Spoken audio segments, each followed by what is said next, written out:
अग्निपुत्र नील के हाथों प्रहस्त के वध का समाचार सुनते ही रावण क्रोध से तमतमा उठा, किंतु थोड़ी ही देर में उसका चित्त उसके लिए शोक से व्याकुल हो गया।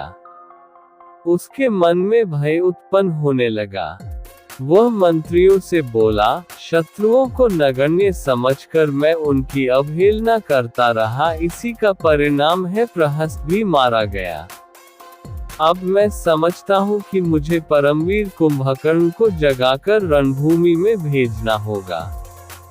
केवल वही ऐसा पराक्रमी है जो देखते देखते शत्रु की संपूर्ण सेना का संहार कर सकता है। रावण की आज्ञा पाकर उसके मंत्री ब्रह्मा के शाप के कारण सोए हुए कुंभकर्ण के पास जाकर उसे जगाने लगे। जब वह चीखने चिल्लाने और झकझोरने से भी न उठा तो वे लाठियों और मूसलों से मार मार उसे उठाने लगे। साथ ही ढोल, नगाड़े तथा तुरहियों को बजाकर भारी शोर करने लगे, किंतु उसकी नींद न खुली।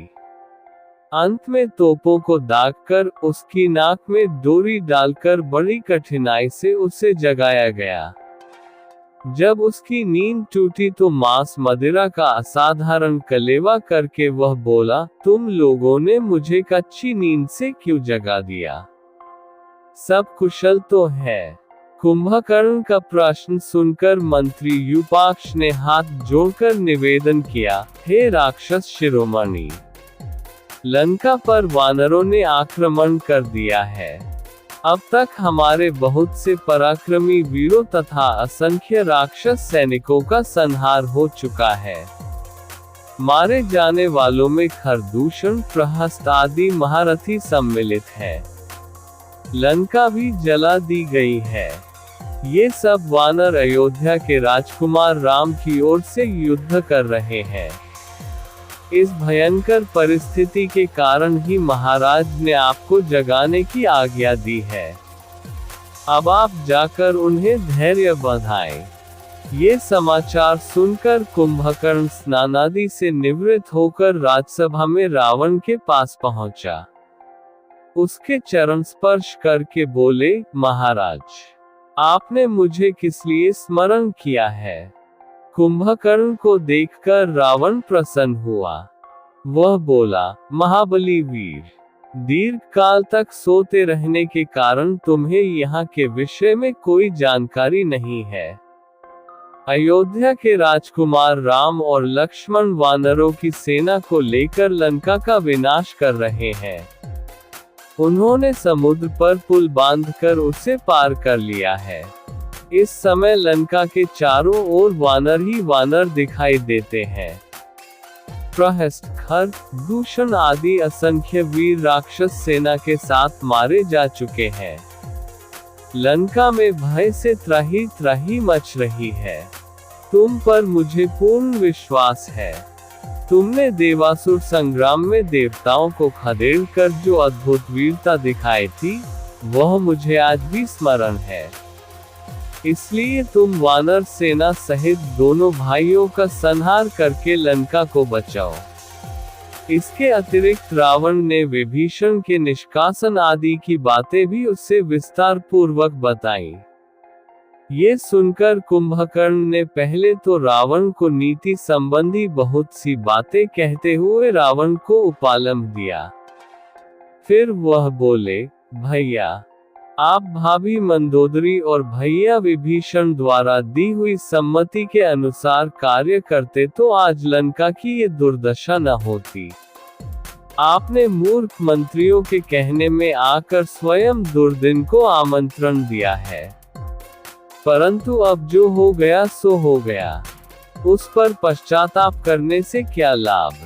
अब आपके अनुचित कर्मों के फलस्वरूप उत्पन्न भय को मैं दूर करूंगा। मैं उन दोनों भाइयों का वध करूंगा और दुखी राक्षसों के आंसू पोंछूंगा। आप शोक न करें। मैं शीघ्र ही राम लक्ष्मण का सिर आपके चरणों में रखूंगा।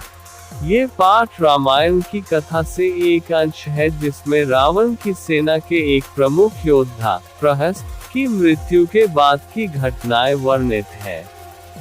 जब रावण को ये समाचार मिलता है कि प्रहस्त अग्निपुत्र नील के हाथों मारा गया है, तो वह पहले क्रोधित होता है और फिर शोकाकुल हो जाता है। उसे अपनी गलती का एहसास होता है कि उसने शत्रु को हल्के में लिया और उनकी अवहेलना की, जिससे उनकी स्थिति कमजोर हो गई। रावण को यह एहसास होता है कि अब समय आ गया है कि वह अपने भाई कुंभकर्ण को जगाए, जो अत्यंत पराक्रमी है और जो शत्रु की सेना का संहार कर सकता है। कुंभकर्ण को जगाना कठिन था, क्योंकि वह ब्रह्मा के शाप के कारण गहरी निद्रा में था। मंत्रियों ने उसे लाठियों, मूसलों और तोपों के धमाके से जगाने की कोशिश की, अंततः सफल हुए। जब कुंभकर्ण जागता है, तो वह परिस्थिति के बारे में जानने के लिए प्रश्न करता है। मंत्री युपाक्ष उसे वानरों द्वारा लंका पर आक्रमण और राक्षसों के मारे जाने की घटनाओं के बारे में बताते हैं।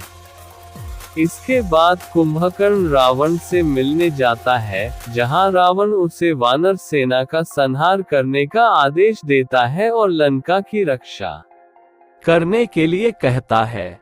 कुंभकर्ण पहले रावण को नीतिगत उपदेश देता है और उसे समझाता है कि उसने विभीषण और मंदोदरी की सलाह न मानकर गलती की है। हालांकि कुंभकर्ण अब जो कुछ भी हो चुका है, उस पर पछतावा करने के बजाय उसे सुधारने की बात करता है। वह रावण को आश्वासन देता है कि वह राम और लक्ष्मण का वध करेगा और राक्षसों की सुरक्षा सुनिश्चित करेगा।